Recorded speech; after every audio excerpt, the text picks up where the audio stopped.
my beloved Boss Mike Cervera.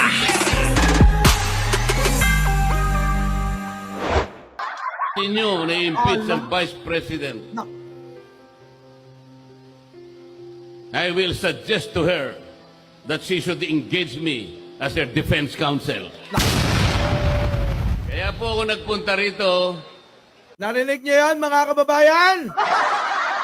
Nagbanta po ang aking idol na si Marcoleta. Sabi niya, subok-subukan nyo na i-impeach si Vice President Sara at magpipresenta ako na ako ang magiging defense counsel niya. Ibig sabihin, magiging abogado. Oh, kita nyo mga kababayan. Isa pa nga, Boss Mike, pasok. Subok-subukan ninyo na-impeach ang Vice President. I will suggest to her that she should engage me as her defense counsel. Nako! Antayin namin yan Idol. Idol, antayin na namin yan na ikaw ang magiging defense counsel ni Sara. Idol! Oh, mga kababayan, tandaan nyo Tandaan nyo, pagmumukha ng idol ko. Oh, baka sabihin nyo na naman, mukhang bulldog. Huwag ganun, bawal yun, masama yun. Sabi ni Kong Dan Fernandez at saka ni Abante, nagagalit nga sila. Maging ano lang daw tayo, mild, oo. Sa pagiging kritiko Baka sabihin nyo, mukhang bulldog siya, hindi ho. Huwag ganun Sinasabihan ko kayo, hindi siya mukhang bulldog. Oh, eto na mga kababayan. Ako talaga ako. Hindi ko maitago ang aking katuwaan sa mga nangyari ngayong araw, mga kababayan. Sa haba-haba ng pakikipaglaban nating to, buwis buhay pa nga to. Mga kababayan, napupuyat tayo kung ano-anong mga ginagawa natin. Sumasama tayo sa mga rally para ma-impeach si Sara.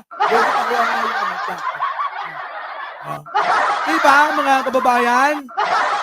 Oh, yan na nga. Oh, isa pa nga. Oh, isa pa. Subok-subukan ninyo na-impeach ang Vice President. I will suggest to her that she should engage me as her defense counsel. Boom! Mga kababayan, impeach Sara. I-impeach Sara na! Impeach Sara na yan! Ito na mga kababayan So, abangan natin kung magiging abogado talaga. Kung magiging defense counsel talaga. Kasi mga kababayan, alam nyo naman to. Diba, minsan hindi rin iniisip ng idol ko yung mga sinasabi niya. Diba? Paano na? Eto na mga kababayan. Kaninang-kanina lang din. Eto, Ang Senado sa ugong-ugong na ipapasa na sa kanila ng Kamara ang impeachment complaints laban kay Vice President Sara Duterte. Nako! Ipapasa na ho! Kanina nagbobotohan lang, ngayon ipapasa na sa Senado. Ipapasa na po sa Senado ang impeachment ni Sara Duterte. At doon mga kababayan, sila ho ay magbobotohan kung sino sasang-ayon para ma-impeach at kung hindi naman yung mga hindi sasang-ayon. So dito natin maalalaman mga kababayan kung sino yung mga karapat-dapat na iboto ng taong bayan. Ang dapat iboto po natin mga kababayan ay yung mga tumatayo sa katwiran, yung mga tumatayo para sa katotohanan, yung mga gusto at para sa katotohanan mga kababayan. Sino-sino kaya sila? Abangan natin yan. Tuloy. Sabi ni Senate President Chis Escudero, ayaw niyang pangunahan ng Ayaw pangunahan. Alam niyo, hindi niyo ba napansin? Si Castro, si Chis Escudero, parang mga nagmamaang-maangan. Parang mga nagmamaang-maangan, ano? Nakikis ko naman tong laro na yan. Pwede ba wag nyo nang laruin? Oo, alam na ng taong bayan. At gagawin ng Kamara. Wala pa rin daw pag-uusap tungkol dito ang Senado at Kamara. Hindi rin daw mangingialam si Escudero sa posibilidad ng pagdinig sa impeachment kapag na-adjourn ang Congress sa February 8. Nako, ayan na mga kababayan. So ano, paano na to? Paano na mga kababayan? Happy ba kayo? So, mukhang matutuloy yung palitsyon nyo. Mukhang maisasara yung mga kalsada sa mga barangay nyo. Dahil magsasaya kayo, ano, mga kababayan. So, paghandaan nyo na, no? Eto pa, mga kababayan. Nako po, eto na. Diyos ko po. Yari na si Duterte. Eto, hindi ko na ichichismis. Itutuloy-tuloy ko na, mga kababayan. Hindi ko na ichichismis sa inyo. Dahil, mga kababayan, nahatulan na po. Si Digong naman, nako! Ang galing ano, maiimpit si Sara, mahatulan si Digong, nako! Susunod na si Bato, si Bongo, nako! Yan na nga ba sinasabi ko? Yan na sinasabi ko. Eto na, wag na natin patagalin mga kababayan. Oo, Duterte, hinatulan na!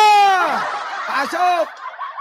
That the defendants Duterte and all other defendants are guilty. And all other defendants are guilty. Ulitin natin yan! Ito to mga kababayan, pakinggan nyo maigi ha. Duterte guilty for crime against humanity. Warrant of arrest is coming! Grabe. Ang saya-saya mga kababayan. Alam nyo, totoo, nako, hindi magkasya. Walang paglagyan ng kasiyahan ng aking nararamdaman. Opo walang paglagyan ng kasiyahan. Hindi magkasya sa puso ko eh. Sige, eto na.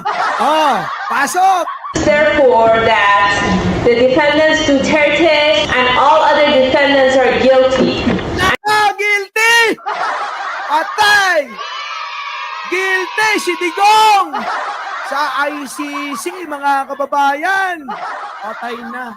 Ito na nga ba sinasabi ko? Pinag-isa natin ang kasiyahan niyo. Hahatiin ko pa sana to. Kaso hindi na. Para isang bagsak na lang lahat. Di ba mga kababayan? Isang bagsak na lang lahat. Ang inyong kasiyahan na mababalitaan. Ulit. Pakinggan nyo maigi. Hindi lang ho si Digong Hindi lang ho si Digong ang guilty rito. Maging yung iba pa nakasangkot, kasapakat at naging mga kasama ni Digong ay yari din. Yari din mga kababayan. Ito na, pakinggan nyo maigi. Therefore, that the defendants Duterte and all other defendants are guilty. And all other defendants are guilty. Sabi ganun. Di ba? Nagiging hapon. Paano to mga kababayan? Masaya ba kayo? Our beloved Boss Mike Cervera.